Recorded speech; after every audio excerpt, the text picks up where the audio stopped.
Hello everyone, welcome to पवन वाग academy. My self करुणा जोशी। तो आज के पार्ट में हम स्टार्ट करने वाले आपकी सेकंड कोलिगेटिव प्रॉपर्टी। ठीक है, जो सॉल्यूशन लेसन हम देख रहे हैं उसमें प्रीवियस लेक्चर से हमने कोलिगेटिव प्रॉपर्टी का टॉपिक स्टार्ट किया था। तो कोलिगेटिव प्रॉपर्टी, जो पहली कोलिगेटिव प्रॉपर्टी थी वेपर प्रेशर ऑफ लोअरिंग, उसके बारे में हमने प्रीवियस लेक्चर में पूरा डिटेल में पढ़ लिया। ठीक है, आज के पार्ट में हम स्टार्ट करने वाले सेकेंड कोलिगेटिव प्रॉपर्टी को, जिसका नाम है, सेकेंड कोलिगेटिव प्रॉपर्टी का नाम है बॉइलिंग पॉइंट इलिवेशन। ठीक है, बॉइलिंग पॉइंट इलिवेशन ये सेकंड कोलिगेटिव प्रॉपर्टी का नाम है। तो जो पहली कोलिगेटिव प्रॉपर्टी देखी थी हमने प्रीवियस लेक्चर में, वेपर प्रेशर लोअरिंग, उसमें सबसे पहले हमने एक बात सीखी थी, जो वेपर प्रेशर था, वेपर प्रेशर ऑफ लोअरिंग में सबसे पहले वेपर प्रेशर का मतलब पढ़ा था। वैसे ही सेकंड कोलिगेटिव प्रॉपर्टी में भी करने वाले हैं। बॉइलिंग पॉइंट इलिवेशन में सबसे पहले हमें पता होना चाहिए कि बॉइलिंग पॉइंट का मतलब क्या होता है। ठीक है, तो सबसे पहले देखेंगे हम बॉइलिंग पॉइंट की डेफिनेशन। उसकी डेफिनेशन देखो अभी, boiling point of liquid is the temperature at which the vapor pressure of liquid is equals to applied pressure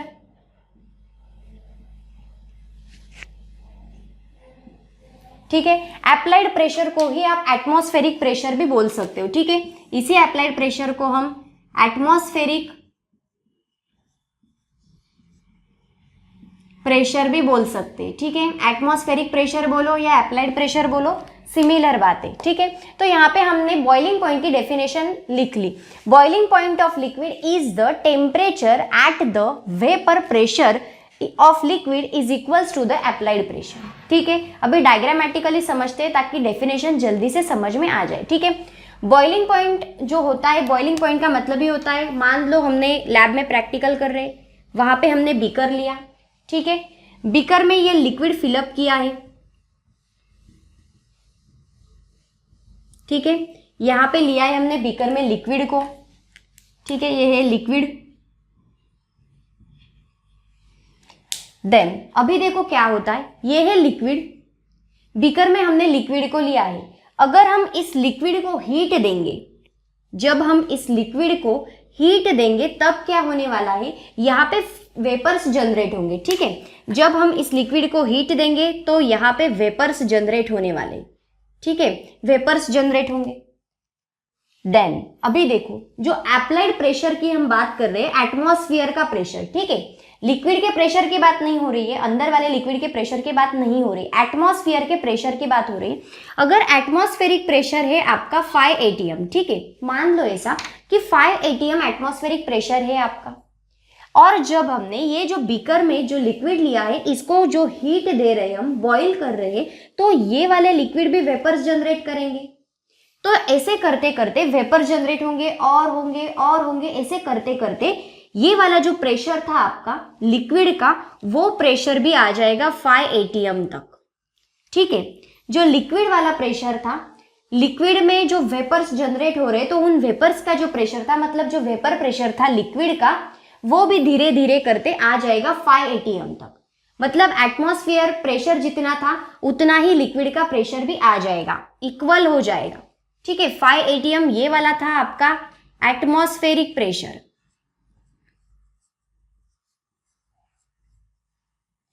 ठीक है, इज इक्वल्स टू क्या हो गया फिर, ये वाला जो 5 atm आया, ये क्या आया, vapour pressure of liquid, vapour pressure of liquid. तो यहां पे हमें समझ गया, जो लिक्विड लिया था हमने बीकर में, उसको हीट दिया, बॉईल दिया, तो उसने वेपर जनरेट किए। ठीक है, एंड जो एटमॉस्फेरिक प्रेशर था वो हमने मान लिया, सपोज कर लिया 5 atm है, तो ये वाला जो लिक्विड वेपर जनरेट करेगा, तो उन वेपर्स का भी जो प्रेशर आएगा, तो वो आएगा vapour pressure of liquid 5 atm तक। मतलब जितना एटमॉस्फेरिक प्रेशर था उतना ही आपका वेपर प्रेशर ऑफ लिक्विड का भी वेपर प्रेशर आएगा। ठीक है, मतलब दोनों के दोनों कैसे हो गए, इक्वल्स हो गए। वही बात हमें डेफिनेशन में बताइए, the temperature at the vapour pressure of liquid, ठीक है, मतलब vapour pressure of liquid equals to the applied pressure, मतलब ही होता है आपका एटमॉस्फेरिक प्रेशर। दोनों का जो एटमॉस्फेरिक प्रेशर होगा, atmospheric pressure and vapour pressure of liquid, ये दोनों की जो अमाउंट होगी, जो टेम्परेचर होगा वो सिमिलर होना चाहिए, उनकी जो वैल्यूज आएगी वो सिमिलर होनी चाहिए, इक्वल होनी चाहिए। ठीक है, तो ये जो कंसेप्ट है इसको कहते हैं बॉइलिंग पॉइंट। ठीक है, बॉइलिंग पॉइंट का तो हो गया। अभी पता करते बॉइलिंग पॉइंट ऑफ एलिवेशन का मतलब क्या होता है। बॉइलिंग पॉइंट का मतलब क्या था वो तो पता चल गया, अभी समझते बॉइलिंग पॉइंट ऑफ एलिवेशन का मतलब क्या होता है। ठीक है, तो चलो बॉइलिंग पॉइंट ऑफ एलिवेशन की भी डेफिनेशन देख लेते हैं। नेक्स्ट देखते हैं बॉइलिंग पॉइंट एलिवेशन की डेफिनेशन। ठीक है, उसकी डेफिनेशन भी लिख लेते फिर समझते। ठीक है, difference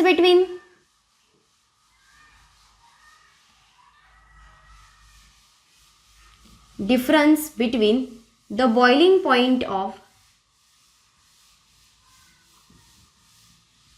solution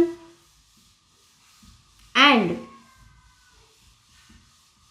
boiling point of pure solvent,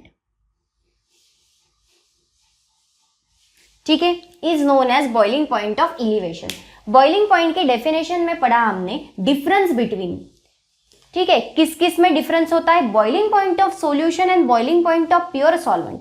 boiling point of solution and boiling point of pure solvent, इन दोनों के बीच में जो डिफरेंस है उसी को कहते हैं बॉइलिंग पॉइंट ऑफ एलिवेशन। ठीक है, तो यहाँ पे समझ लेते हैं एक्चुअल में कहना क्या है उनको। बॉइलिंग पॉइंट ऑफ सॉल्यूशन, ठीक है, उसी को इंडिकेट करते हैं हम बॉइलिंग पॉइंट ऑफ सॉल्यूशन। ठीक है, उसका सिंबॉलिक रिप्रेजेंटेशन होता है TB। ठीक है, एंड जो नेक्स्ट कहा है boiling point of pure solvent, उसका जो सिंबॉलिक रिप्रेजेंटेशन है वो क्या आएगा फिर, TB0। ठीक है, बॉइलिंग पॉइंट ऑफ सॉल्यूशन का जो रिप्रेजेंटेशन था, सिंबल था, वो था TB, and boiling point of pure solvent जो था, boiling point of pure solvent, उसका सिंबल है TB0। ठीक है, तो इन दोनों के बीच में जो डिफरेंस होगा उसी को कहेंगे हम बॉइलिंग पॉइंट ऑफ एलिवेशन। ठीक है, एलिवेशन का मतलब होता है इंक्रीज होना, बढ़ना। कैसे, वो कंसेप्ट कैसा है वो भी हम समझने वाले। ठीक है, लेकिन अभी उसका मीनिंग याद कर लो। बॉइलिंग पॉइंट एलिवेशन मतलब क्या होता है, बॉइलिंग पॉइंट का बढ़ना, इंक्रीज होना, हाई होना, उसी को कहेंगे हम बॉइलिंग पॉइंट ऑफ एलिवेशन।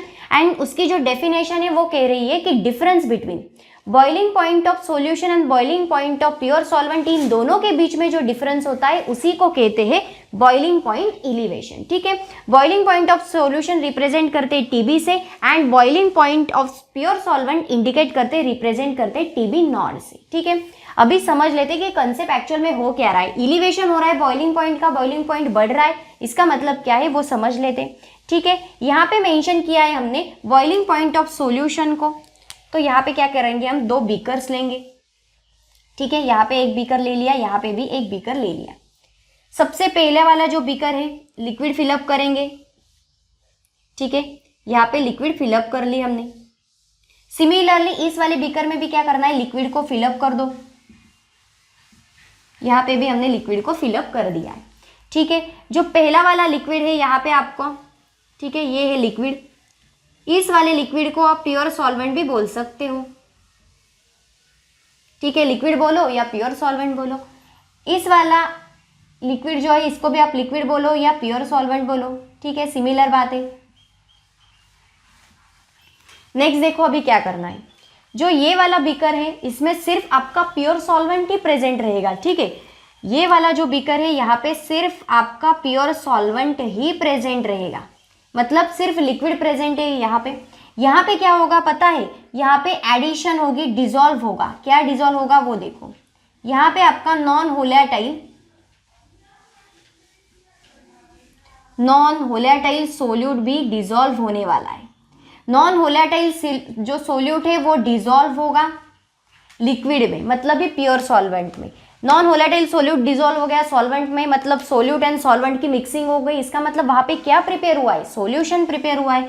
तो ये वाला जो बीकर है इसमें फॉर्मेशन हुआ है सॉल्यूशन का, मतलब उसमें कॉम्बिनेशन कैसा लिखा है हमने, सोल्यूट एंड सॉल्वेंट दोनों का कॉम्बिनेशन किया है, क्योंकि वहां पे नॉन वोलेटाइल सोल्यूट भी डिजोल्व हुआ है सॉल्वेंट के अंदर में। ठीक है, तो यहाँ पे हमें पता चल गया, यहाँ पे सिर्फ आपका प्योर सॉल्वेंट प्रेजेंट है, यहाँ पे सोल्यूशन प्रेजेंट है आपका, क्योंकि वहां पे नॉन वोलेटाइल सोल्यूट भी प्रेजेंट है, सोल्यूट एंड सॉल्वेंट का कॉम्बिनेशन है, इसीलिए इसको बोला हमने सोल्यूशन। ठीक है, अभी चलते हैं नेक्स्ट, देखो अभी क्या होने वाला है।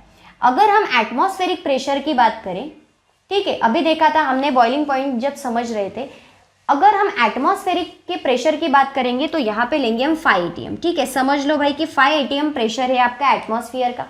इधर भी अगर हम कंसीडर करें तो यहाँ पे भी प्रेशर है 5 atm। ठीक है, एटमॉस्फेयर का प्रेशर है 5 atm।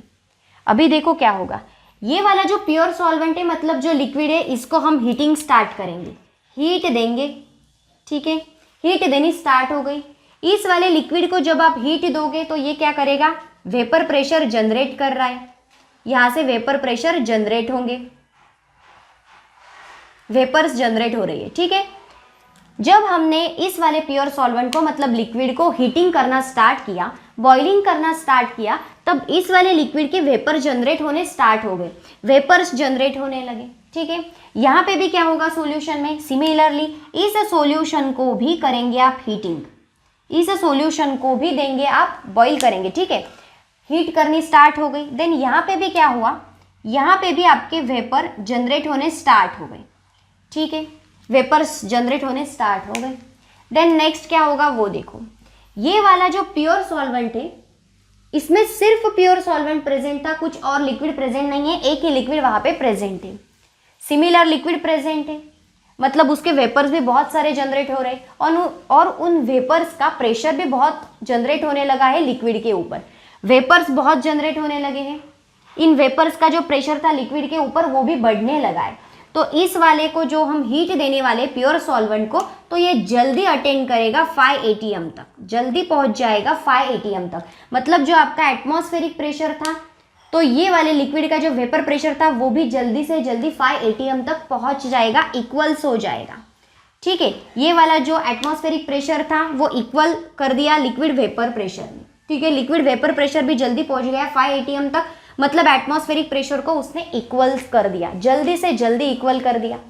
देन अगर हम सॉल्यूशन के बारे में देखें, इस वाले बीकर को देखें, तो यहाँ पे सॉल्यूशन है, मतलब नॉन वोलेटाइल सोल्यूट भी उसमें कॉम्बिनेशन में प्रेजेंट है सॉल्वेंट के, वहां पे भी हीटिंग स्टार्ट की, वहां पे भी वेपर जनरेट हो रहे, लेकिन वेपर कैसे जनरेट हो रहे, बहुत स्लोली जनरेट हो रहे। क्यों, क्योंकि वहां पे नॉन वोलेटाइल सोल्यूट प्रेजेंट है, नॉन वोलेटाइल नाम ही बता रहा है कि वो जल्दी से वेपराइज नहीं होता है। नॉन वोलेटाइल का मतलब ही क्या है, वो जल्दी से वेपराइज नहीं होता है, उसके वेपर्स जल्दी से जल्दी फॉर्म नहीं होने वाले।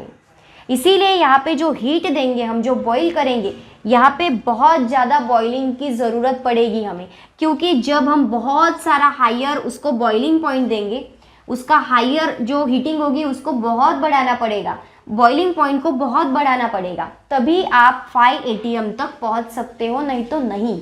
इसको बहुत सारे हीटिंग की ज़रूरत है, बहुत सारे बॉइलिंग पॉइंट की ज़रूरत है, तभी आप 5 atm तक पहुंच सकते हो, क्योंकि यहाँ पे नॉन वोलेटाइल सोल्यूट प्रेजेंट है। नॉन वोलेटाइल सोल्यूट जल्दी से जल्दी वेपराइज फॉर्म नहीं करता है, वेपर्स को जनरेट नहीं करता है। ठीक है, जितने जल्दी प्योर सॉल्वेंट 5 atm तक पहुंच जाएगा, उतने जल्दी सॉल्यूशन नहीं पहुंच पाएगा। ठीक है, इसीलिए जो प्योर सॉल्वेंट है, यहाँ पे बॉइलिंग पॉइंट कम नीडेड है, बहुत कम बॉइलिंग पॉइंट करना पड़ा हमें, बहुत कम इस सॉल्यूशन को बॉइल, मतलब जो प्योर सॉल्वेंट है, जो लिक्विड है, इसको बहुत कम बॉइल करना पड़ा, क्योंकि यहाँ पे सिर्फ प्योर सॉल्वेंट प्रेजेंट था, तो यहाँ पे जल्दी से जल्दी वेपर्स फॉर्म हो गए एंड इसको कम बॉइलिंग पॉइंट की ज़रूरत पड़ी है। लेकिन जो सॉल्यूशन है उसको बहुत ज़्यादा बॉइलिंग पॉइंट की ज़रूरत पड़ेगी, क्योंकि ये नॉन वोलेटाइल सोल्यूट जल्दी से जल्दी वेपराइज नहीं होंगे। तो यहाँ पे हमें एक बात समझ में आती है, जो आपका प्योर सॉल्वेंट है, तो प्योर सॉल्वेंट को ही हम इंडिकेट करते हैं TB नॉड से। ठीक है, एंड जो सॉल्यूशन है उसी को इंडिकेट करते हैं हम TB से। ठीक है, यहाँ पे मेंशन किया था हमने। तो यहाँ पे जो TB नॉड है, यहाँ पे जो TB प्रेजेंट है, तो यहाँ पे हमें एक बात समझ में आती है कि जो TB नॉड है, इसको बहुत कम बॉइलिंग पॉइंट की ज़रूरत है एज कंपेयरिंग टू दिस। जो सॉल्यूशन है मतलब जो टीबी है, इसको बहुत ज़्यादा बॉइलिंग पॉइंट की ज़रूरत पड़ेगी, मतलब उसका जो बॉइलिंग पॉइंट होगा वो बहुत ज़्यादा होगा। ठीक है, यहाँ पे आप मेंशन कर सकते हो जो टीबी है उसका क्या होगा, हायर बॉइलिंग पॉइंट। ठीक है, हायर बॉइलिंग पॉइंट होगा उसका, क्योंकि उसमें नॉन वोलेटाइल सोल्यूट प्रेजेंट है जो जल्दी से जल्दी वेपराइज नहीं होते। ठीक है, तो यहाँ तक तो हमने पढ़ लिया कि जो बॉइलिंग पॉइंट इलिवेशन होता है उसका मतलब क्या होता है, जो डिफरेंस होता है दोनों के बीच में, मतलब boiling point of solution and boiling point of pure solvent जो है टीबी एंड टीबी नॉट। तो हमें यहाँ पे पता चलता है जो टीबी नॉट है उसका जो बॉइलिंग पॉइंट होता है वो कम होता है, लेकिन जो टीबी है उसका बॉइलिंग पॉइंट बहुत हायर होता है, बॉइलिंग पॉइंट इंक्रीज होते जाता है। जब हम नॉन वोलेटाइल सॉल्यूट को डिसॉल्व करेंगे तब उसका बॉइलिंग पॉइंट इंक्रीज होगा, बढ़ेगा। इसीलिए इस कंसेप्ट को नाम दिया है इलिवेशन, क्योंकि वो इंक्रीज हो रहा है, ज़्यादा हो रहा है, हायर हो रहा है। ठीक है, इसीलिए इसको बोलेंगे हम बॉइलिंग पॉइंट इलिवेशन। ठीक है, देन नेक्स्ट देखते हैं आगे क्या होता है। तो जो बॉइलिंग पॉइंट ऑफ इलिवेशन की हमने डेफिनेशन देखी है, तो उसका एक इक्वेशन फॉर्म कर लेते हैं। ठीक है, यहाँ पे क्या बोला था, difference between the boiling point of solution and boiling point of pure solvent. ठीक है, तो जो बॉइलिंग पॉइंट ऑफ इलिवेशन होता है वो रिप्रेजेंट करेंगे हम। ठीक है, यहाँ पे समझ लो, जो डिफरेंस बिटवीन बोला है तो delta T B which is equal to, ठीक है, इक्वेशन देखो क्या बन रहा है वहां पे, delta T B which is equal to T B minus T B not. ठीक है, टीबी को ही हमने पहले क्यों लिया, क्योंकि टीबी का जो बॉइलिंग पॉइंट होता है वो बहुत ज़्यादा होता है, उसका बॉइलिंग पॉइंट हायर है देन टीबी नॉट, इसीलिए हमने टीबी से माइनस किया है टीबी नॉट को।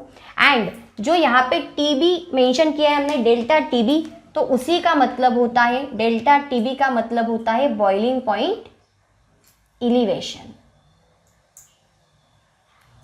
टीबी नॉट जो डेल्टा टीबी है उसी को बोलते हैं हम टीबी बॉइलिंग पॉइंट इलिवेशन। ठीक है, तो यहाँ पे हमने देख लिया जो डिफरेंस बिटवीन है boiling point of solution and boiling point of pure solvent. Difference दिख गया हमें यहाँ पे, boiling point of solution minus boiling point of pure solvent. ठीक है, तो यहाँ तक तो बॉइलिंग पॉइंट ऑफ इलिवेशन का टॉपिक हमने पढ़ लिया। देन इसी में जो बॉइलिंग पॉइंट इलिवेशन है इसको बहुत अच्छी तरह से और थोड़ा समझने के लिए एक ग्राफिकल रिप्रेजेंटेशन भी देखते हैं, जो बहुत अच्छी तरह से प्रूफ करेगा कि जो बॉइलिंग पॉइंट ऑफ सॉल्यूशन है and boiling point of pure solvent है उसमें डिफरेंस कैसा है। ठीक है, तो देखते हैं ग्राफिकल रिप्रेजेंटेशन। तो चलिए गाइस उस ग्राफ को देखते हैं। तो यहाँ पे हमने एक ग्राफ निकाला है, इधर के साइड पे होगा आपका वेपर प्रेशर।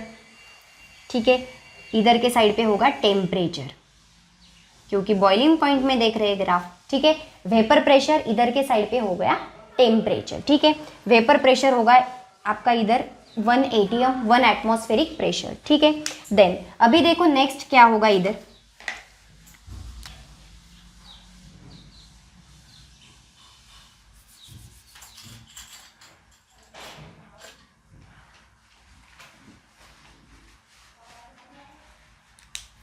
कुछ स्लोप्स यहाँ पे हमने ड्रॉ किए हैं। ये था आपका इधर टेम्परेचर। ठीक है, जो पहला वाला स्लोप है वो होगा आपका टीबी नॉट, जो सेकेंड वाला स्लोप है वो है टीबी। ठीक है, देन नेक्स्ट देखो अभी क्या हो रहा है, यहाँ से एक स्लोप जाएगा, देन नेक्स्ट एक यहाँ से स्लोप जाएगा, सेकेंड वाला जो निकाला था हमने उधर से एक स्लोप जाएगा। उनको नाम्स दे देते हैं, यहाँ पे ए बी कर्व मेंशन करेंगे, यहाँ पे सी डी कर्व मेंशन करेंगे। ठीक है, ये हो गया आपका सी डी कर्व। जो ए बी कर्व है आपका उसको नाम देते हैं, ये है आपकी सॉल्वेंट की कर्व, एंड जो सी डी की कर्व है वो है आपके सॉल्यूशन की कर्व। ठीक है, जो सॉल्वेंट की कर्व थी वो थी ए बी, जो सॉल्यूशन की कर्व थी सी डी। ठीक है, यहाँ पे भी मेंशन कर लेते हैं, A B curve is represents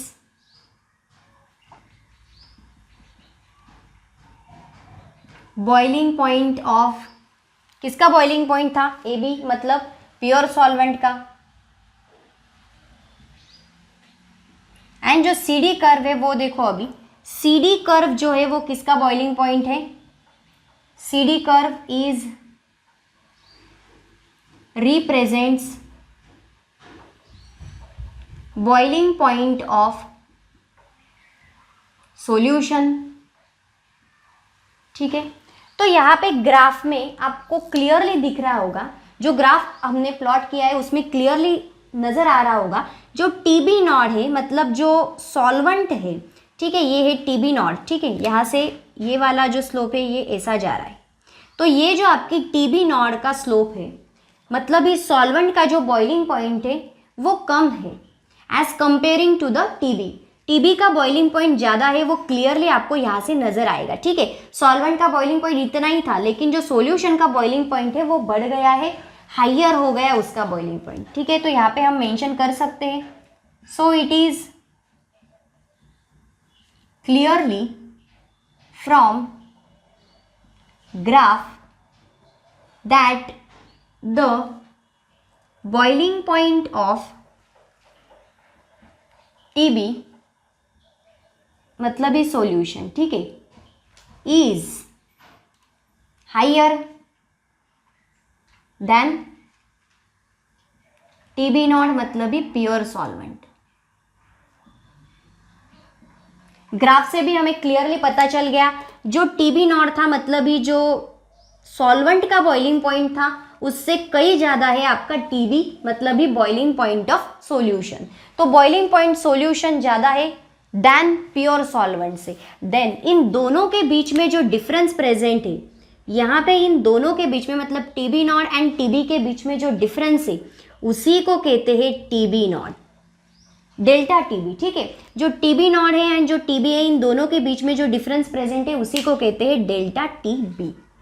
ठीक है, तो यहाँ पे ग्राफिकल रिप्रेजेंटेशन भी हमने देख लिया। उसमें एक और बात है जो अभी हमने देखा था, जो 5 atm प्रेशर अगर हमने लिया एटमॉस्फेयर का, तो जल्दी से जल्दी कौन अटेन करेगा वो प्रेशर, तो वो जल्दी से जल्दी अटेन करेगा TB नॉट। तो इसको बॉईल करने की कम ज़रूरत पड़ेगी, इसको ज़्यादा बॉईल करने की कोई ज़रूरत नहीं है, क्योंकि ये जल्दी से जल्दी अटेन कर देगा, क्योंकि उसमें सिर्फ और सिर्फ प्योर सॉल्वेंट प्रेजेंट है जो जल्दी से जल्दी वेपर्स जनरेट कर देगा एंड जल्दी से जल्दी अटेंड करेगा 5 atm तक, मतलब जितना एटमॉस्फेरिक प्रेशर है उतना वो जल्दी से जल्दी अटेंड कर देगा। लेकिन जो सॉल्यूशन है उसमें ऐसा नहीं होता है, जो सॉल्यूशन का बॉइलिंग पॉइंट है तो उसमें नॉन वोलेटाइल सोल्यूट प्रेजेंट होता है एंड वो जल्दी से जल्दी वेपराइज नहीं होता है, इसीलिए उसको ज़्यादा बॉइलिंग पॉइंट की ज़रूरत पड़ती है, उसको ज़्यादा हीट देने की ज़रूरत पड़ती है, इसीलिए उसका बॉइलिंग पॉइंट कैसा है, बहुत ज़्यादा है। तो इसीलिए हमने TB नॉट से ज़्यादा क्या दिखाया है, TB का बॉइलिंग पॉइंट ज़्यादा दिखाया है। ठीक है, तो यहाँ पे हमने बॉइलिंग पॉइंट एलिवेशन का जो ग्राफिकल रिप्रेजेंटेशन था जो बहुत अच्छी तरह से एक्सप्लेन कर रहा था कि दोनों में जो डिफरेंस है, मतलब boiling point of solution and boiling point of pure solvent में जो डिफरेंस है वो इस ग्राफ से बहुत अच्छी तरह से बहुत क्लियरली हमें नजर आ रहा है। ठीक है, देन नेक्स्ट देखते हैं अभी boiling point of elevation and concentration of solute का पार्ट। तो चलिए गाइस देखते हैं boiling point of elevation and concentration of solute के टॉपिक को, उसका डेरिवेशन देखते हैं। ठीक है, boiling point of elevation and concentration of solute. ठीक है, अभी इनका टॉपिक देखते हैं क्या होता है। सबसे पहले डेफिनेशन लिखेंगे, boiling point of elevation is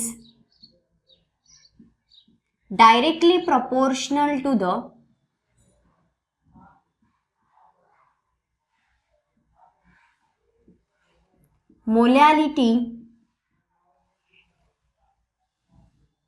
molality of solution। ठीक है, इसकी डेफिनेशन तो हमने लिख ली, मतलब उनको कहना क्या है ये पार्ट तो हमने देख लिया। ठीक है, boiling point of elevation is directly proportional to the molality. अभी इसका इक्वेशन बना लेते हैं, कैसे प्रिपेयर होगा इक्वेशन वो देखो। बॉइलिंग पॉइंट ऑफ एलिवेशन को ही हम इंडिकेट करते हैं डेल्टा TB से। ठीक है, delta TB is directly proportional to the molality, तो मोलैलिटी को इंडिकेट करते हैं M से। ठीक है, डेल्टा TB का मतलब ही होता है boiling point of elevation, boiling point elevation. ठीक है, बॉइलिंग पॉइंट एलिवेशन होता है डेल्टा TB का मतलब। देन नेक्स्ट जो M है, M का मतलब ही क्या होता है, मोलैलिटी। ठीक है, अभी देखो क्या हो, जो डेल्टा टी भी वो डायरेक्टली प्रोपोर्शनल करता है मोलैलिटी को, तो इस इक्वेशन को अगर वो डायरेक्टली प्रोपोर्शनल वाला साइन हमें निकालना है तो वहां पे हमें कांस्टेंट वाला साइन डालना पड़ेगा, कांस्टेंट का सिंबल डालना पड़ेगा। तो देखो यहाँ पे क्या होगा, delta T B which is equal to, directly proportional वाला साइन हमने बाहर निकाल दिया। देन नेक्स्ट क्या होगा वो देखो, अगर डायरेक्टली प्रोपोर्शनल वाला साइन चला गया तो उस जगह पे आ जाएगा आपका कांस्टेंट का सिंबल, मतलब के बी इंटू एम। ये नया वाला फॉर्मूला हमें यहाँ पे मिल गया है। ठीक है, डेल्टा टी बी का फॉर्मूला है के बी इंटू एम। तो के बी का मतलब क्या होता है वो देखो, अभी के बी का मतलब होता है बॉइलिंग पॉइंट इलिवेशन कांस्टेंट। ठीक है, के बी का और एक नाम है boiling point of elevation. Boiling point of elevation constant के साथ साथ उसको हम इब्यूलोस्कोपिक कांस्टेंट भी बोलते हैं। ठीक है, इब्यूलियोस्कोपिक कांस्टेंट भी उसको हम बोलते हैं। तो इब्यूलियोस्कोपिक का मतलब होता है लाइक एक वो इंस्ट्रूमेंट है, इब्यूलोस्कोप ये एक इंस्ट्रूमेंट है और उसका यूज होता है मेजर करने के लिए बॉइलिंग पॉइंट ऑफ इलिवेशन में। ठीक है, तो उसका जो इंस्ट्रूमेंट का नाम है उसी से हमने ये कांस्टेंट का नाम भी दे दिया, वो है इब्यूलोस्कोपिक कांस्टेंट। ठीक है, अभी समझ लो जो हमने यहाँ पे फॉर्मूला लिया है डेल्टा टीबी का which is equal to the K B into M, तो ये फॉर्मूला हमने यहाँ पे लिया है। अगर m को कंसीडर करें हम 1, अगर मोलैलिटी की वैल्यू कंसीडर करें हम 1 है। ठीक है, अगर मोलैलिटी की वैल्यू है 1 तो इक्वेशन कैसे बन जाएगा, इधर delta TB which is equal to the K B, क्योंकि मोलैलिटी की वैल्यू क्या थी 1 थी, तो ये वाला इक्वेशन हमें यहाँ पे मिल गया। ठीक है, देन नेक्स्ट देखते हैं इसी पार्ट्स में यूनिट्स के बारे में, यूनिट्स के बारे में पढ़ते हैं। ओके, अभी यूनिट्स देखो कैसे है। जो डेल्टा टीबी है आपका, ठीक है, मतलब ये बॉइलिंग पॉइंट इलिवेशन है डेल्टा टीबी, तो डेल्टा टीबी का यूनिट होता है के, क्योंकि बॉइलिंग पॉइंट है इसीलिए केल्विन। ठीक है, डेल्टा टीबी मिल गया हमें के। ठीक है, उसका यूनिट होता है डेल्टा टीबी का के। देन नेक्स्ट क्या होता है वो देखो, नेक्स्ट है मोलैलिटी के बारे में देखते। तो जो मोलैलिटी है उसका यूनिट क्या होगा वो देखो। तो सबसे पहले क्या है, आपको मोलैलिटी का फॉर्मूला पता होना चाहिए। जो मोलैलिटी है मतलब इस स्मॉल m है, तो उसका फॉर्मूला देखो क्या होता है, मास ऑफ सोल्यूट। अगर आपको फॉर्मूला पता है तो आप यूनिट भी बना लोगे, मास of solute upon mass of solvent in KG. ठीक है, तो ये वाला फॉर्मूला है मोलैलिटी का। देन नेक्स्ट यूनिट क्या बनेगा फिर वो देखो, मास ऑफ सोल्यूट है, मोल्स ऑफ सोल्यूट है। ठीक है, मोल्स ऑफ सोल्यूट, अगर मोल है तो यहाँ पे क्या आएगा मोल। ठीक है, उसका फॉर्मूला है moles of solute upon mass of solvent in KG, तो यहाँ पे आ गया मोल एंड देन मास है सॉल्वेंट का तो वो आएगा केजी। ठीक है, देन केबी का यूनिट देखते हैं अभी। टीबी का डेल्टा टीबी का पता चल गया कि केल्विन यूनिट होता है। देन नेक्स्ट जो मोलैलिटी था मतलब स्मॉल m था, उसका भी यूनिट पता चल गया कि मोल्स पर केजी होता है। अभी देखते हैं जो केबी है उसका यूनिट क्या होता है। ठीक है, तो यहाँ पे देखो केबी, तो केबी का फॉर्मूला कैसे बनेगा फिर वो ध्यान में रखो। केबी है तो डेल्टा टीबी अपॉन m। ठीक है, डेल्टा टीबी अपॉन m हो गया, ये फॉर्मूला मिला हमें। देन इस फॉर्मूले से यूनिट निकालो फिर कैसे आएगा, डेल्टा टीबी का यूनिट था के एंड मोलैलिटी का यूनिट क्या था मोल अपॉन केजी। ठीक है, तो इसी से यूनिट बन जाएगा के, देन केजी चला जाएगा ऊपर। अगर इधर से ऊपर जाएगा तो उसके ऊपर कोई भी इन्वर्स साइन नहीं आएगा, निगेटिव साइन नहीं आएगा, लेकिन अगर मोल्स इधर से इधर जा रहा है तो वो हो जाएगा निगेटिव। ठीक है, तो ये वाला मिला हमें यहाँ पे केबी का यूनिट। ठीक है, तो तीनों जो यूनिट्स हमने देखे वो है डेल्टा टीबी का यूनिट मिला है हमें के। देन नेक्स्ट जो मोलैलिटी था तो मोलैलिटी का यूनिट मिला हमें मोल्स पर केजी एंड केबी का यूनिट मिला हमें यहाँ पे केजी मोल्स -1। ठीक है, तो यहाँ पे हमने जो boiling point of elevation and concentration of solute में देखा कि जो बॉइलिंग पॉइंट ऑफ एलिवेशन होता है वो डायरेक्टली प्रोपोर्शनल करता है मोलैलिटी को। ठीक है, तो यहाँ पे डायरेक्टली प्रोपोर्शनल की साइन मेंशन कर दी। अगर हम डायरेक्टली प्रोपोर्शनल की साइन निकाल दे बाहर तो यहाँ पे मिल जाएगा आपका केबी का कांस्टेंट, ठीक है। तो डेल्टा टीबी था बॉइलिंग पॉइंट एलिवेशन, एम था मोलैलिटी, केबी था boiling point of elevation constant. Then next जो यूनिट्स देखे हमने वो देखो कैसे थे, यहाँ पे हमने m को 1 कंसीडर किया तो यहाँ पे आपको ये वाला फॉर्मूला मिल जाएगा। देन नेक्स्ट सिर्फ हमने यूनिट्स के लिए इसकी शिफ्टिंग की है तो एक और फॉर्मूला आपको मिल सकता है। यूनिट्स में देखा जो डेल्टा टीबी का फॉर्मूला यूनिट होता है वो होता है केल्विन। देन नेक्स्ट जो मोलैलिटी का यूनिट होता है वो होता है moles upon KG, and in दोनों की हेल्प से बनाया हमने यहाँ पे केबी का यूनिट, ठीक है। देन केबी था आपका बॉइलिंग पॉइंट एलिवेशन कांस्टेंट, मतलब ही इब्यूलोस्कोपिक कांस्टेंट, तो उसका यूनिट मिल गया हमें यहाँ पे केजी मोल -1, ठीक है। तो यहाँ पे ये वाला जो कंसेप्ट था वो भी हमने देख लिया। देन नेक्स्ट इसके बाद स्टार्ट करते मोलार मास का कंसेप्ट। इसी में देखना है बॉइलिंग पॉइंट ऑफ एलिवेशन के टॉपिक में ही अभी हमें पढ़ना है मोलार मास ऑफ सोल्यूट के बारे में। तो अभी हमने एक इक्वेशन के बारे में पढ़ा, ठीक है। मोलार मास को स्टार्ट करते सबसे पहले मोलार मास लिख लेते।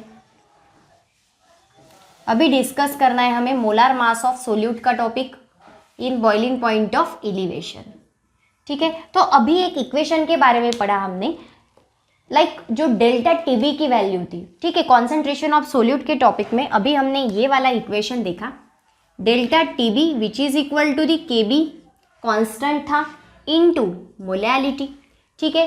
तो ये वाला इक्वेशन अभी हमने यहाँ पे ऑब्टेन किया था, तो इसी वाले इक्वेशन को अभी हम यूज करने वाले। तो सबसे पहले देखते हैं जो मोस्ट इंपॉर्टेंट फॉर्मूला अभी हमें यहाँ पे लगने वाला है, ठीक है, जो है number of moles of solute का। ये फॉर्मूला हमने पहले भी देखा है, ठीक है, number of moles of solute. तो ये वाला फॉर्मूला पहले भी आ चुका है हमें वेपर प्रेशर लोअरिंग में, ठीक है। तो ये वाला फॉर्मूला है मास ऑफ सोल्यूट अपॉन, अगर number of moles of solute के बारे में पूछा है तो मास भी किसका आएगा, सोल्यूट का आएगा। Then upon molecular mass of solute, ठीक है। अगर मास सोल्यूट का लिया है तो मॉलिक्यूलर मास भी किसका लेंगे हम, ऑफ कोर्स सोल्यूट का ही लेंगे, ठीक है। तो यहाँ पे देखो मास ऑफ सोल्यूट को किससे रिप्रेजेंट करते हैं हम, वेपर प्रेशर ऑफ लोअरिंग में हमने डिटेल में ये वाला टॉपिक पढ़ा था कि जो मास ऑफ सोल्यूट होता है तो मास ऑफ सोल्यूट के लिए यूज करते हैं, मास के लिए यूज करते हैं W को, ठीक है। एंड सोल्यूट के बारे में पूछा है, ठीक है, मास को इंडिकेट करते हैं हम W से, एंड सोल्यूट के बारे में पूछा है तो सोल्यूट को कौन सा वाला नंबर यूज करते हैं हम, सेकंड, क्योंकि सॉल्वेंट तो फर्स्ट नंबर होता है तो सोल्यूट को आएगा सेकंड नंबर। तो यहाँ पे ये वाली वैल्यू है हमारी W2 की, मास ऑफ सोल्यूट मतलब W2 upon molecular mass of solute, जो मॉलिक्यूलर मास होता है वो रिप्रेजेंट करते हैं हम M से, ठीक है। ये वाला जो कंसेप्ट है WN का, ये जो प्रीवियस लेक्चर था उसमें जाके थोड़ा देख के आओ यार। वेपर प्रेशर ऑफ लोअरिंग में मैंने सब लिख के दिया था कि W1 W2 M1 M2 क्या होता है, ठीक है। तो यहाँ पे हमने देखा मास को रिप्रेजेंट करते हम W से, सोल्यूट के बारे में पूछा इसलिए उसको नंबर यूज करेंगे हम 2। मॉलिक्यूलर मास के बारे में देखेंगे तो मॉलिक्यूलर मास को रिप्रेजेंट करते हम M से, एंड यहाँ पे सोल्यूट के बारे में पूछा है तो सोल्यूट को कौन सा वाला नंबर यूज करते हैं हम 2, ठीक है। तो ये है आपका M2, W2 अपॉन M2, ये वाली वैल्यू मिली हमें number of moles of solute में, ठीक है। देन नेक्स्ट इसके बाद मोलैलिटी का फॉर्मूला देखते हैं जो अभी पढ़ा है हमने, ठीक है। मोलैलिटी का फॉर्मूला अभी जस्ट पढ़ा है। क्या था मोलैलिटी का formula, moles of solute upon mass of solvent in KG, ठीक है। ये वाले फॉर्मूले के बारे में अभी पढ़ा है हमने, जस्ट पढ़ा है। तो यहाँ पे मोल्स ऑफ सोल्यूट का मतलब ही क्या है भाई, मोल्स ऑफ सोल्यूट क्या मिला अभी हमें, number of moles of solute क्या मिला, मतलब ये मोल्स ऑफ सोल्यूट क्या मिला, कौन सी वाली वैल्यू मिली है, W2 अपॉन M2। तो लिख दो यहाँ पे W2 upon M2, okay. Then next आगे देखो मास ऑफ सॉल्वेंट के बारे में पूछा है, मास को किससे रिप्रेजेंट करते हैं हम, W से, ठीक है। सॉल्वेंट पूछा है, ऊपर हमें मास ऑफ सोल्यूट के बारे में पूछा था तो हमने W2 लिया था क्योंकि यहाँ पे सोल्यूट के बारे में पूछा था। यहाँ पे हमें मास ऑफ सॉल्वेंट के बारे में पूछा है, सॉल्वेंट है तो सॉल्वेंट को कौन सा वाला नंबर यूज करते हैं 1, तो यहाँ पे ये वाली वैल्यू है आपकी W1 की। एंड यहाँ पे खत्म नहीं होता, आगे भी देखो ये वाला जो टर्म है ये दिया है आपको इन केजी, इन केजी में है तो यहाँ पे आएगा आपका 1000, ठीक है। देन नेक्स्ट ये वाली जो वैल्यू हमें यहाँ पे मिली है, ठीक है, ये वाली जो वैल्यू हमें यहाँ पे मिली है, तो इस वाले वैल्यू को मतलब ये है आपकी मोलैलिटी की वैल्यू, ठीक है। तो ये वाली मोलैलिटी की वैल्यू आप शिफ्ट करोगे फर्स्ट वाले इक्वेशन पे मोलैलिटी की जगह पे। तो चलो शिफ्ट करते हैं उस वैल्यू को, delta TB which is equal to K B into, अभी देखो क्या होगा, W2 अपॉन M2। यहाँ पे देखो अभी क्या होता है, पहले इसको शॉर्ट कर लेते ताकि इजियर जाए, ठीक है। यहाँ पे क्या होगा वो देखो, ये वाले इक्वेशन को ही हम क्या करेंगे, W2 अपॉन दिया है तो इसको सॉल्व करना पड़ेगा ना पहले हमें, W2 तो ये वाला जो 1000 है ये जाएगा ऊपर, ये वाला जो M2 है ये आ जाएगा नीचे, ठीक है। इतना ही करना है चेंज हमें, into 1000 upon W1 into M2, ठीक है। तो ये वाली जो वैल्यू हमें यहाँ पे मिलेगी तो आपको ये वाली वैल्यू को वहाँ पे शिफ्ट करना है, ठीक है। ये वाली वैल्यू को आप शिफ्ट करोगे क्योंकि यहाँ पे डिवाइडेशन में था तो हमने उसको इजियर कर दिया है मल्टीप्लीकेशन में लेके, ठीक है। तो यहाँ पे मिला W2 इंटू 1000 अपॉन नीचे क्या है W1 इंटू M2, ठीक है। तो ये वाला इक्वेशन मिलता है आपको यहाँ पे डेल्टा टीबी का, ठीक है। डेल्टा टीबी का मतलब ही क्या होता है, बॉइलिंग पॉइंट एलिवेशन, ठीक है। केबी का मतलब ही क्या होता है, constant, boiling point elevation constant. Then next ये वाली वैल्यू है आपकी मोलैलिटी की, कैसे निकाली हमने, तो फॉर्मूला यूज किया था नंबर ऑफ मोल्स का एंड मोलैलिटी का। देन ये वाली वैल्यू हमें मिली तो यहाँ पे हमने मोलैलिटी की जगह पे ये वाली वैल्यू शिफ्ट कर दी, ठीक है। तो ये फॉर्मूला मिल गया आपको बॉइलिंग पॉइंट एलिवेशन में। जब आपको मोलार मास कैलकुलेट करना, कुछ न्यूमेरिकल्स आपको पूछे जाएंगे, ठीक है। आपके टेक्स्ट बुक में भी आपको न्यूमेरिकल्स दिए दो तो वो भी हम देखने वाले, तो उसके पहले समझ लो कि एक्चुअल में उन न्यूमेरिकल्स में करना क्या है। मोस्ट इंपॉर्टेंट बात है कि जनरली आपको जो मोलार मास होता है वही निकालने के लिए बोला जाता है, क्योंकि मोलार मास का कंसेप्ट देख रहे तो जनरली आपको जो मोलार मास ऑफ सोल्यूट होगा वही निकालने के लिए बोलेंगे। तो सबसे पहले यहाँ पे हमें जो बॉइलिंग पॉइंट एलिवेशन का फॉर्मूला मिला है, अगर हमें मोलर मास पूछा है, ठीक है, एग्जाम में अगर हमें मोलार मास के बारे में पूछा है तो उसका फॉर्मूला पता होना चाहिए। क्या करना है, सिर्फ इस वाला जो फॉर्मूला हमें मिला है, ये वाला फॉर्मूला, इसको सिर्फ शिफ्ट करना है, उसकी पोजीशन सिर्फ शिफ्ट कर दोगे तो आपको M2 का भी फॉर्मूला मिल जाएगा। तो यहाँ पे देखो M2 मतलब ये वाला हमने बाहर निकाल दिया, क्योंकि एग्जाम में बहुत सारे न्यूमेरिकल्स आपको इसके बेसिस पे ही आएंगे कि मोलार मास कैलकुलेट करो, ठीक है, इसीलिए M2 को हमने बाहर निकाल दिया। देन नेक्स्ट क्या होता है वो देखो, KB into W2 into 1000 upon W1 बचा है। देन नेक्स्ट क्या होगा, ये वाला जो होगा ये नीचे आ जाएगा, मल्टीप्लीकेशन कर देगा, ठीक है, डेल्टा TB। तो ये वाला फॉर्मूला मिलता है आपको यहाँ पे मोलार मास का, ठीक है। न्यूमेरिकल्स के लिए आपको ये वाले फॉर्मूले, जो ये वाला फॉर्मूला ये मोस्ट इंपॉर्टेंट फॉर्मूला है, ठीक है, इसको ध्यान में रखो, इंपॉर्टेंट फॉर्मूला है। जब आपको मोलार मास कैलकुलेट करना पड़ता है प्रॉब्लम्स में, सबसे ज़्यादा न्यूमेरिकल्स आपको इसके बेसिस पे ही पूछे जाते हैं कि मोलार मास कैलकुलेट करो सोल्यूट का, ठीक है, molar mass of solute calculate करना पड़ता है। तो ये वाला फॉर्मूला जो था वो फॉर्मूला सिर्फ हमने इस वाले जो फॉर्मूले से शिफ्टिंग करके बनाया है, ठीक है, ज़्यादा कुछ डिफिकल्ट नहीं है, सिर्फ पोजीशन को शिफ्ट कर दिए, ये डेल्टा TB जो था वो नीचे चला गया, बाकी कुछ नहीं है, M2 हमने बाहर निकाल दिया। तो ये वाला कंसेप्ट था मोलार मास ऑफ सोल्यूट के बारे में, ठीक है। देन नेक्स्ट यहाँ पे जो हमने बॉइलिंग पॉइंट ऑफ एलिवेशन का टॉपिक स्टार्ट किया था वो होता है यहाँ पे खत्म, ठीक है। ये वाली जो सेकंड कोलिगेटिव प्रॉपर्टी थी, इसमें हमने सभी फॉर्मूले, सभी डेरिवेटिव जो फॉर्म था वो सब पढ़ लिया है। अभी चलते हैं न्यूमेरिकल्स, इसके बेसिस पे जो आपको 2 प्रॉब्लम्स देके रखी है आपके टेक्स्ट बुक में उसको देखते हैं, ठीक है। देन नेक्स्ट देखते बॉइलिंग पॉइंट एलिवेशन में उन प्रॉब्लम्स को जो आपके टेक्स्ट बुक में आपको देके रखे, ठीक है, dependent on boiling point of elevation के टॉपिक पे। तो सबसे पहले जो अभी हम देख रहे हैं वो है प्रॉब्लम नंबर 2.6, ठीक है।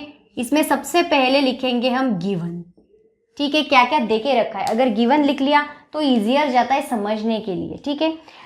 क्वेश्चन पढ़ती हूँ, क्या दिया है आपको, जो प्रॉब्लम दिया है उसको, the normal boiling point of ethyl acetate is, normal boiling point दिया है, normal boiling point of ethyl acetate is मतलब जो दिया है आपको प्योर सॉल्वेंट के लिए, ठीक है। जो अभी बॉइलिंग पॉइंट आपको मेंशन करके दिया है वो दिया है प्योर सॉल्वेंट के लिए, और प्योर सॉल्वेंट का बॉइलिंग पॉइंट हम किससे मेंशन करते हैं भाई, TB0 से, ठीक है। तो वैल्यू देखो उसकी क्या देके रखी है, 77.06, ठीक है, डिग्री सेल्सियस।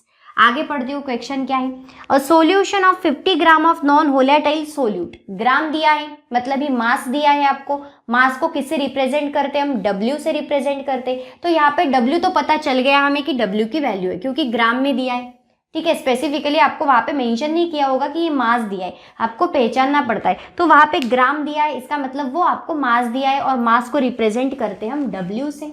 देन नेक्स्ट जो आपको मास दिया है वो दिया है नॉन वोलेटाइल सोल्यूट का, ठीक है। तो सोल्यूट है, सोल्यूट को हम कौन सा वाला नंबर यूज करते, सेकेंड नंबर यूज करते, ठीक है।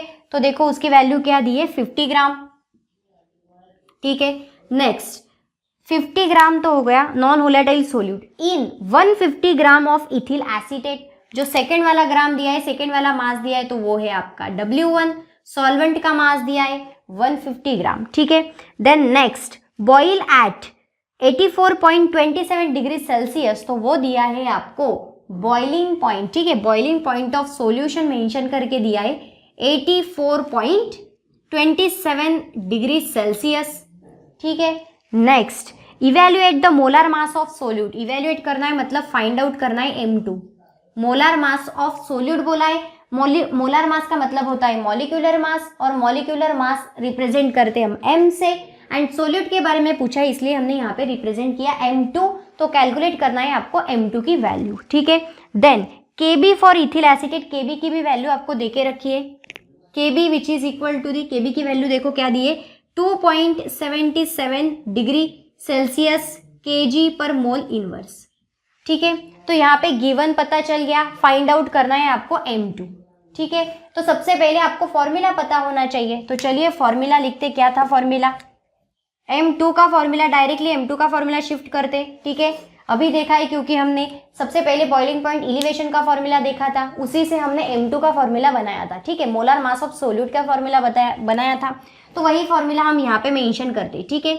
Kb इंटू W2 इंटू 1000, ठीक है, 1000 ग्राम। देन नेक्स्ट नीचे क्या था W1 इंटू डेल्टा TB, ठीक है। तो ये वाला फॉर्मूला था हमारे पास मोलर मास ऑफ सोल्यूट के लिए। तो इसी फॉर्मूले में क्या करना है, अभी हमें वैल्यूज शिफ्ट करनी है। लेकिन आप अगर नोटिस करोगे तो आपके पास Kb की वैल्यू है, W2 की भी वैल्यू है, W1 की भी वैल्यू आपको वहां पे मेंशन करके दी है, लेकिन डेल्टा TB की वैल्यू नहीं है। तो सबसे पहले आपको डेल्टा TB की वैल्यू निकालनी पड़ेगी। कैसे निकालोगे फिर डेल्टा TB की वैल्यू, डेल्टा TB का फॉर्मूला याद करो। क्या था डेल्टा TB का फॉर्मूला, बॉइलिंग पॉइंट को डिराइव किया था हमने। तो TB का जो बॉइलिंग पॉइंट होता है, जो सॉल्यूशन का बॉइलिंग पॉइंट होता है वो होता है हायर, एंड डेल्टा TB का बॉइलिंग नॉट का जो प्योर सॉल्वेंट का बॉइलिंग पॉइंट होता है वो होता है कम। तो यहाँ पे हमने ये वाला फॉर्मूला निकाला था। तो आपके पास TB की वैल्यू भी है, TB नॉट की भी वैल्यू है, तो आप इसके थ्रू डेल्टा TB की वैल्यू निकाल सकते हो। तो चलो फाइंड आउट करते क्या निकलती है डेल्टा TB की वैल्यू, ठीक है। Delta TB which is equal to the, TB की वैल्यू थी आपके पास 84.27 माइनस डेल्टा TB नॉट की वैल्यू क्या थी 77.06 डिग्री सेल्सियस, ठीक है। तो यहाँ पे आपको उसको माइनस करोगे तो वैल्यू मिल जाएगी डेल्टा TB की, वो होगी 7.21 डिग्री सेल्सियस, ठीक है। डिग्री सेल्सियस को ही हम केल्विन भी बोलते हैं। तो यहाँ पे 7.21 ये वाली वैल्यू मिली आपको डेल्टा TB की, ठीक है। डेल्टा TB की वैल्यू भी हमारे पास आ गई। तो अभी सब वैल्यूज आपको मिल चुकी है, सिर्फ आपको क्या करना है फॉर्मूले में, इस वाले फॉर्मूले में आपको सभी वैल्यूज शिफ्ट करनी है। तो चलो वैल्यूज को शिफ्ट करते हैं उस वाले फॉर्मूले में। M2 which is equal to, then Kb की वैल्यू क्या थी आपके पास 2.77 इंटू W2 की वैल्यू क्या थी 50 gram, 50 into then next 1000, then next क्या था वो देखो W1 की वैल्यू थी 150 ग्राम इंटू डेल्टा TB की वैल्यू अभी क्या निकाली हमने 7.21, ठीक है। डेल्टा TB की भी वैल्यू हमने यहाँ पे निकाल दी। देन नेक्स्ट क्या करना है, कैलकुलेट करना है सिर्फ उसको, एंड देन आपको वैल्यू मिल जाएगी 128 ग्राम मोल माइनस, ठीक है। तो ये वाली वैल्यू मिली आपको M2 की, जो हमें कैलकुलेट करनी थी, तो वो आ गई 128 ग्राम पर मोल। तो ये वाला फॉर्मूला हमने फाइंड आउट कर लिया। बहुत ईजियर प्रॉब्लम आपको दिया था, सिर्फ आपको फॉर्मूला याद होना चाहिए एंड जो प्रॉब्लम में एक्चुअल में दिया है वो आपको पहचानते आना चाहिए, ठीक है। लाइक आपको सीधे सीधे मेंशन तो नहीं किया होगा क्योंकि आप 12th स्टैंडर्ड में पढ़ रहे हो, इतना इजी तो नहीं देंगे कि हाँ भाई मास है लिख लो, मास की वैल्यू दे दिए, देखो बॉइलिंग पॉइंट की वैल्यू दे दिए, सीधा सीधा टीबी मतलब जो बॉइलिंग पॉइंट है वो प्योर सॉल्वेंट का है या बॉइलिंग पॉइंट सॉल्यूशन का, ये ऐसे सीधे सीधे तो नहीं बताएंगे क्योंकि बोर्ड का स्टडी कर रहे हो। तो आपको पहचानना पड़ेगा कि इस वाले प्रॉब्लम में जो वैल्यू दी है वो किसकी दी है, ठीक है। थोड़ा ठंडे दिमाग से सोचोगे तो आपको वैल्यूज पता चल जाएगी। अगर आपने गिवन प्रॉपरली लिख लिया, फॉर्मूला याद हो गया, तो फिर ज़्यादा कुछ बड़ी बात नहीं, सिर्फ वैल्यूज शिफ्ट करनी है एंड आंसर निकालना है, ठीक है। देन प्रॉब्लम नंबर 2.6 तो अभी हमने देख लिया। देन नेक्स्ट देखते प्रॉब्लम 2.7 में क्या होता है। तो चलिए देखते प्रॉब्लम 2.7 को। इसमें भी सबसे पहले क्या करेंगे, हम गिवन लिखेंगे, ठीक है। गिवन में देखो अभी क्वेश्चन पढ़ते क्या दिया है प्रॉब्लम में। 3.795 gram of sulphur is dissolve in, gram में दिया है मतलब अभी पता चल जाना चाहिए ग्राम है मतलब मास दिया है, ठीक है। और मास को किससे रिप्रेजेंट करते हैं, हम W से रिप्रेजेंट करते हैं, ठीक है। मास को ही रिप्रेजेंट करते हैं हम W से, तो यहाँ पे आपको W की वैल्यू रिप्रेजेंट करके दी है। सिर्फ पहचानना है अभी ये सोल्यूट की वैल्यू है या सॉल्वेंट की वैल्यू है, तो सेंटेंस से ही पता चल जा रहा है कि 3.795 gram of sulphur is dissolve इन, मतलब वो वैल्यू डिजॉल्व कर रहे हैं, इसका मतलब वो सोल्यूट की वैल्यू है। सोल्यूट को रिप्रेजेंट करते हैं हम 2 से, तो W2 की वैल्यू आपको मिल गई है 3.795 ग्राम, ठीक है। इन जिसमें वो डिजॉल्व की है वो वैल्यू होगी आपकी सॉल्वेंट की, तो सॉल्वेंट की वैल्यू को रिप्रेजेंट करते हैं हम W1, तो वो वैल्यू आपको मिल गई यहाँ पे 100 ग्राम, ठीक है। आगे का प्रॉब्लम पढ़ते क्या दिया है। 100 gram of carbon disulphide, this solution boils at 319.81 kelvin, तो ये वाली वैल्यू आपको सीधे सीधे मेंशन किया है, तो वो सॉल्यूशन का बॉइलिंग पॉइंट है, ठीक है, TB। तो वो वाली वैल्यू मिली आपको 319.81 केल्विन, ठीक है। आगे बढ़ते, what is the molecular formula of sulphur in the solution, molecular formula calculate करने के लिए कहा है, ठीक है। मॉलिक्यूलर फॉर्मूला ऑफ सल्फर, तो ये वाली वैल्यू आपको कैलकुलेट करने के लिए कहा है। Then next, the boiling point of solvent is, boiling point of solvent आपको देके रखा है, सॉल्वेंट दिया है मतलब ये वो प्योर सॉल्वेंट की वैल्यू मतलब डेल्टा TB की वैल्यू, TB नॉट की वैल्यू, ठीक है। प्योर सॉल्वेंट की वैल्यू है तो वो वैल्यू दी है आपको 319.45 केल्विन, ठीक है। तो यहाँ पे जो गिवन डाटा था आपके प्रॉब्लम में दिया हुआ वो हमने लिख लिया, उसके साथ साथ KB की वैल्यू भी वहाँ पे मेंशन करके दी है, ठीक है। तो KB की वैल्यू दी है 2.42 kelvin kg mole inverse, and atomic mass mention करके दिया है जो हमें मॉलिक्यूलर फॉर्मूला कैलकुलेट करने के लिए लगने वाला है। तो एटॉमिक मास दिया है सल्फर का 32, ठीक है। अगर नहीं दिया होगा तो फिर वो आपको कैलकुलेट करना पड़ेगा, ठीक है। लेकिन रेडीमेड दिया होगा तो कोई बड़ी बात नहीं है, ठीक है। तो जो गिवन डाटा दिया हुआ था प्रॉब्लम में वो हमने लिख लिया, ठीक है।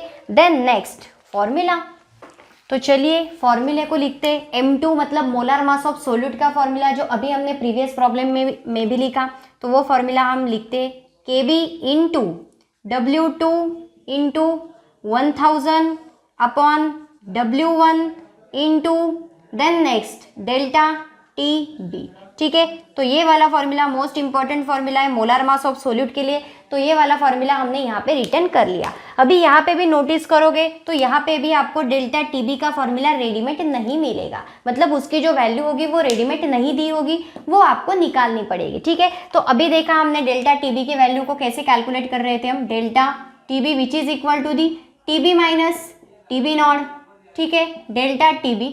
देन क्या करना है, TB की वैल्यू है आपके पास, TB नॉट की भी वैल्यू है, तो शिफ्ट कर दो वैल्यूज को।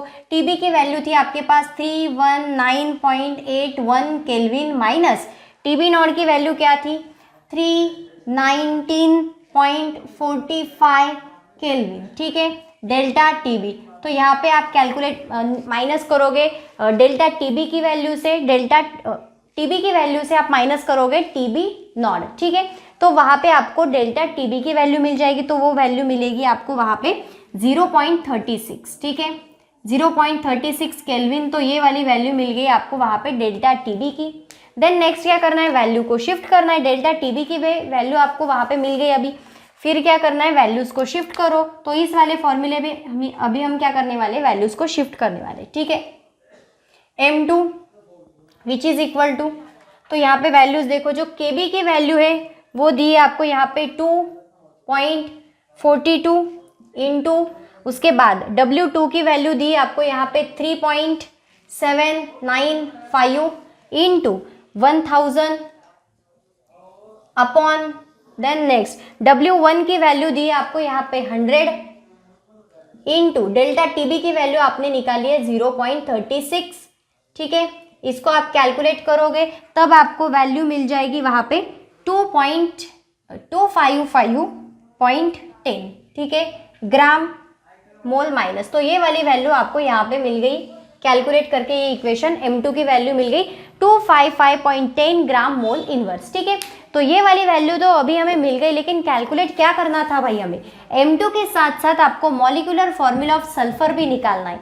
m2 तक तो हम आ जाते हैं क्योंकि अगर फॉर्मूला भी याद है, वैल्यू शिफ्ट कर दी तो कैलकुलेशन हो जाता है, लेकिन यहाँ पे आपको पूछा है मॉलिक्यूलर फॉर्मूला ऑफ सल्फर के बारे में, तो मॉलिक्यूलर फॉर्मूला ऑफ सल्फर भी आपको कैलकुलेट करना पड़ेगा, तभी आपको पूरे मार्क्स मिलेंगे उस प्रॉब्लम के, ठीक है। तो चलते मॉलिक्यूलर फॉर्मूला ऑफ सल्फर देखते क्या होता है। तो मॉलिक्यूलर फॉर्मूला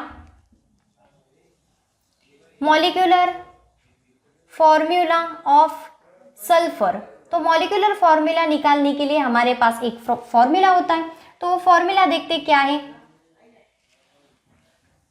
मोलर मास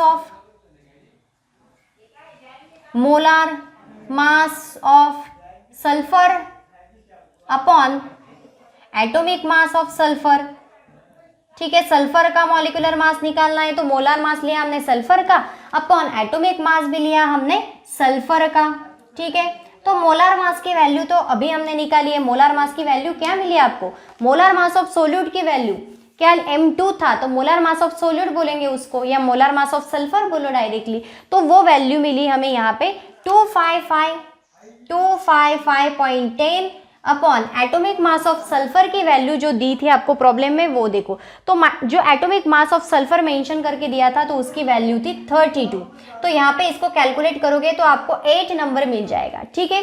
तो 8 मिला, मतलब इस सल्फर का मॉलिक्यूलर फॉर्मूला ऑफ सल्फर क्या लिखोगे, यार 8 आएगा, तो सल्फर को सिंबल होता है यस, एंड आपको वहां पे मेंशन करना है 8, यानी मॉलिक्यूलर फॉर्मूला ऑफ सल्फर मिल जाएगा आपको S8, ठीक है। तो ये वाला जो S8 है ये मिल गया आपको मॉलिक्यूलर फॉर्मूला सल्फर का, ठीक है। तो यहाँ पे जो प्रॉब्लम नंबर 2.7 आपको दिया था वो भी हमने कैलकुलेट कर दिया, सिर्फ गिवन लिखना है, फॉर्मूला डालना है, फॉर्मूले में वैल्यू शिफ्ट करनी है, वहाँ पे आपको डेल्टा टीबी की वैल्यू नहीं मिलेगी, अगर नहीं दी होगी तो फिर उसको कैलकुलेट करो सबसे पहले। तो डेल्टा टीबी का फॉर्मूला होता है हमारे पास टीबी माइनस टीबी नॉट, ठीक है। तो डेल्टा टीबी की वैल्यू निकाल ली, देन जो ये वाली m2 की वैल्यू थी हमारे पास मोलर मास ऑफ सोल्यूट की, तो उसमें हमने वैल्यूज़ को शिफ्ट कर दिया, m2 की भी वैल्यू मिल गई। देन इस वाले प्रॉब्लम में आपको मॉलिक्यूलर फॉर्मूला भी कैलकुलेट करना था सल्फर का, तो उसका फॉर्मूला होता है हमारे पास मोलर मास ऑफ सल्फर अपन एटॉमिक मास ऑफ सल्फर। तो मोलर मास की वैल्यू हमने यहाँ पे निकाल दी, एटॉमिक मास भी पता था आपको सल्फर का, अगर नहीं पता है तो फिर निकालना भी आना चाहिए, ठीक है। तो ये मिल गया आपको 32, तो इसका जो वैल्यू था वो आ गया 8, तो मॉलिक्यूलर फॉर्मूला ऑफ सल्फर मिल गया आपको S8, ठीक है। तो यहाँ पे जो बॉइलिंग पॉइंट ऑफ एलिवेशन का टॉपिक होता है, जो सेकंड कोलिगेटिव प्रॉपर्टी हम देख रहे थे, तो वो पूरी तरह से हमने पढ़ ली है बॉइलिंग पॉइंट ऑफ एलिवेशन की सेकंड कोलिगेटिव प्रॉपर्टी, ठीक है। नेक्स्ट लेक्चर में हम नेक्स्ट मतलब थर्ड कोलिगेटिव प्रॉपर्टी को स्टार्ट करेंगे। So thank you so much guys for watching this video, please do like, comment, share and subscribe our channel. Thank you.